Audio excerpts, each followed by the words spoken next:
Cinema की भीड़ में जब हजारों चेहरे आते जाते रहे, एक नाम धीरे धीरे उभरकर सामने आया। आमिर खान।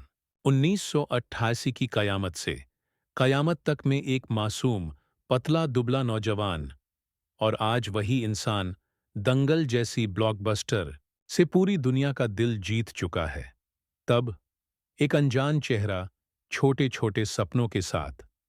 अब मिस्टर परफेक्शनिस्ट ऑफ बॉलीवुड, जिसकी हर फिल्म का इंतजार पूरा देश ही नहीं बल्कि अंतर्राष्ट्रीय बाजार करता है। कमाल ये है कि आमिर ने कभी दौड़ का हिस्सा नहीं बनना चाहा। वह हर बार गायब हुए और फिर एक ऐसी फिल्म लेकर लौटे जिसने इंडस्ट्री के नियम ही बदल दिए। लागान से लेकर 3 इडियट्स तक और फिर पीके और दंगल, ये सब सिर्फ हिट फिल्में नहीं थीं बल्कि सामाजिक बहस छेड़ देने वाली घटनाएं थीं। पर सवाल ये उठता है, क्या आमिर खान सिर्फ एक अभिनेता हैं या भारतीय सिनेमा का चेहरा बदलने वाले क्रांतिकारी? यात्रा यहीं से शुरू होती है, उनके बचपन और शुरुआती संघर्षों से। अब बढ़ते हैं आमिर के शुरुआती दिनों की ओर। 14 मार्च 1965 को मुंबई में जन्मे आमिर खान का बचपन फिल्मी माहौल में बीता। उनके पिता ताहिर हुसैन फिल्म प्रोड्यूसर थे और चाचा नासिर हुसैन मशहूर निर्देशक। ऐसा लगता था कि फिल्मों में रास्ता आसान होगा, बट हकीकत बिल्कुल उलटी थी। सिर्फ 8 साल की उम्र में उन्होंने पहली बार पर्दे पर कदम रखा। नासिर हुसैन की यादों की बारात 1973 में छोटे रोल से, लेकिन फिर लंबे समय तक उन्हें कोई पहचान नहीं मिली।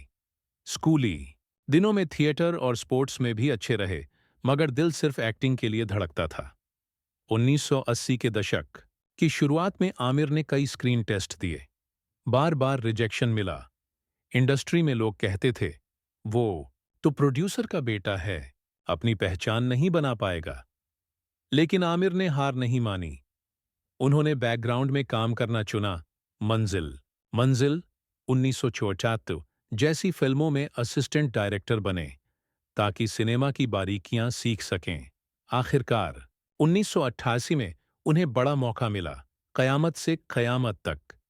जूही चावला के साथ उनकी रोमांटिक जोड़ी ने बॉक्स ऑफिस पर तहलका मचा दिया। फिल्म ने लगभग Rs 5 करोड़ की कमाई की, जो उस दौर में बड़ी सफलता थी। अखबारों ने उन्हें नेक्स्ट रोमियो ऑफ बॉलीवुड कहा। मगर आमिर जानते थे, यह तो बस शुरुआत है।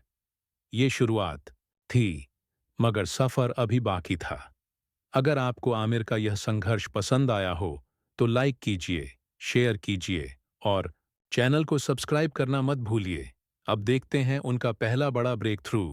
कयामत से कयामत तक की सफलता के बाद भी इंडस्ट्री ने आमिर को हल्के में लिया, लेकिन 1990 में आई फिल्म दिल ने उनकी किस्मत पलट दी। माधुरी दीक्षित के साथ उनकी जोड़ी सुपरहिट रही और यह फिल्म साल की सबसे ज्यादा कमाई करने वाली फिल्म बनी। यहीं से आमिर को चॉकलेट बॉय की पहचान मिली। फिर आया 1992 का जो जीता वही सिकंदर। कॉलेज ड्रामा और स्पोर्ट्स से भरी इस फिल्म ने युवाओं में नया जुनून पैदा किया। आमिर का किरदार संजू आज भी कल्ट क्लासिक माना जाता है।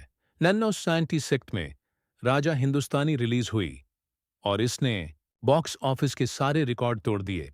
लगभग Rs 76 करोड़ की कमाई के साथ यह उस दशक की सबसे बड़ी हिट बन गई। इस फिल्म के लिए आमिर को film fair best actor award भी मिला। उस समय फिल्म फेयर पत्रिका ने लिखा, Aamir brings a freshness and sincerity rarely seen in Bollywood romances. Media अब उन्हें सिर्फ रोमांटिक हीरो नहीं बल्कि नेक्स्ट सुपरस्टार कहने लगी। साफ था कि आमिर खान अब बॉलीवुड के केंद्र में आ चुके थे। अब बढ़ते हैं उस दौर की ओर जब आमिर ने स्टारडम की ऊंचाइयों को छुआ। 1990 के दशक के अंत और 2000 की शुरुआत में आमिर खान ने ऐसा दौर देखा जिसे उनकी सुनहरी दहाई कहा जा सकता है। 2001 में रिलीज हुई लगान सिर्फ फिल्म नहीं थी, बल्कि भारतीय सिनेमा के इतिहास का मोड़ साबित हुई। क्रिकेट और स्वतंत्रता संग्राम पर बनी इस फिल्म को ऑस्कर अवार्ड्स में बेस्ट फॉरेन लैंग्वेज फिल्म के लिए नामांकन मिला। उस समय टाइम्स ऑफ इंडिया ने लिखा, लगान is not just cinema, it's a movement. उसी साल दिल चाहता है आई, जिसने शहरी युवाओं की जीवन शैली को नए अंदाज में दिखाया। इस फिल्म ने आने वाली पीढ़ियों की रोमांटिक कॉमेडी का टोन सेट किया। 2006 में रंग दे बसंती ने युवाओं में राजनीतिक चेतना जगाई। थिएटर से कॉलेज कैंपस तक हर जगह पाकिस्तान जिंदाबाद और क्रांति की आवाजें गूंजने लगीं। थैलहुन 8 में आमिर की गजनी आई। यह बॉलीवुड की पहली फिल्म थी जिसने RS 100 करोड़ का आंकड़ा पार किया। सिर्फ कहानी ही नहीं, उनका बदला हुआ बॉडी ट्रांसफॉर्मेशन पूरी इंडस्ट्री के लिए प्रेरणा बना। फिर 2009 में थ्री इडियट्स आई। यह फिल्म RS 200 करोड़ क्लब में पहुंची और शिक्षा प्रणाली पर गहरी बहस छेड़ दी। इसके डायलॉग ऑल इज वेल आज भी आम बोलचाल का हिस्सा हैं। इस दौरान आमिर सिर्फ अभिनेता नहीं रहे, वे कोका कोला, टाइटन, गोदरेज जैसे बड़े ब्रांड्स के चेहरे बन गए। अंतर्राष्ट्रीय स्तर पर भी उनकी उपस्थिति मजबूत हुई। 2002 में कैन फिल्म फेस्टिवल में लगान दिखाई गई और 2013 में उन्हें टाइम 100 मोस्ट इन्फ्लुएंशियल पीपल की सूची में जगह मिली। पर इतिहास गवाह है, हर बादशाहत हमेशा नहीं रहती। अब देखते हैं आमिर के करियर का वह मोड़ जहां चुनौतियां और बदलाव सामने आए। 2010 के दशक में आमिर खान ने एक बार फिर बॉक्स ऑफिस का खेल बदल दिया। 2014 में PK रिलीज हुई, जिसने लगभग 700 करोड़ की कमाई की और धर्म तथा समाज पर गहरी बहस छेड़ दी। आलोचना भी हुई, लेकिन आमिर की हिम्मत ने साबित किया कि वह जोखिम लेने से पीछे नहीं हटते। फिर आया 2016 का दंगल। हरियाणा की पहलवान गीता और बबीता फोगाट की कहानी पर बनी यह फिल्म विश्व स्तर पर RS 2000 करोड़ से ज्यादा कमाकर भारतीय सिनेमा की सबसे बड़ी हिट बनी। चीन और एशिया के बाजारों में आमिर का नाम सुपरस्टार जैसा गूंजने लगा। लेकिन इस शिखर के बाद गिरावट भी आई।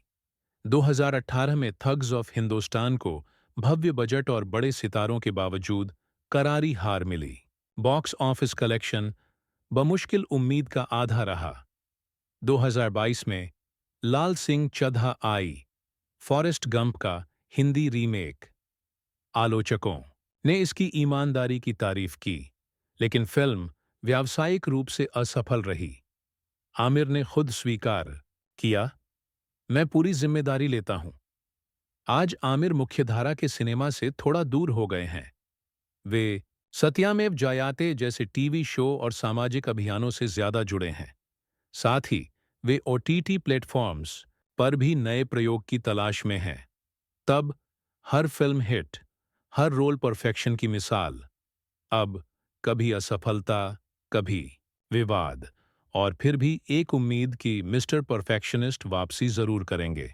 आज सवाल ये है, क्या आमिर खान फिर से अपनी जादुई वापसी कर पाएंगे? अब बढ़ते हैं उनके निष्कर्ष और विरासत की ओर। आमिर खान का सफर सिर्फ एक अभिनेता की कहानी नहीं है, बल्कि भारतीय सिनेमा की बदलती तस्वीर का आईना है। 1988 में कयामत से कयामत तक से शुरू हुआ यह सफर 2016 की दंगल तक आते आते पूरी दुनिया को प्रभावित कर चुका है। 3 दशकों में उन्होंने साबित किया कि सिनेमा केवल मनोरंजन नहीं, बल्कि समाज को सोचने पर मजबूर करने वाला माध्यम भी हो सकता है। उनकी सबसे बड़ी विरासत है गुणवत्ता पर समझौता न करना। चाहे लगान जैसी पीरियड ड्रामा हो, रंग दे बसंती जैसी समाज को झकझोरने वाली फिल्म, या थ्री इडियट्स जैसी युवाओं की आवाज, आमिर ने हमेशा अलग राह चुनी। आज सवाल यह है, क्या आने वाली पीढ़ियां आमिर को सिर्फ अभिनेता मानेंगी या बदलते भारत का आईना? शायद यही कारण है कि आमिर खान को मिस्टर परफेक्शनिस्ट कहा जाता है। उन्होंने हमें दिखाया, स्टार होना आसान है, किंतु सिनेमा का चेहरा बदलना मुश्किल। अगर आपको यह यात्रा पसंद आई हो, तो वीडियो को लाइक कीजिए, शेयर कीजिए और चैनल को सब्सक्राइब करना मत भूलिए। आमिर खान सिर्फ एक सितारा नहीं, बल्कि एक फेनोमेनन है।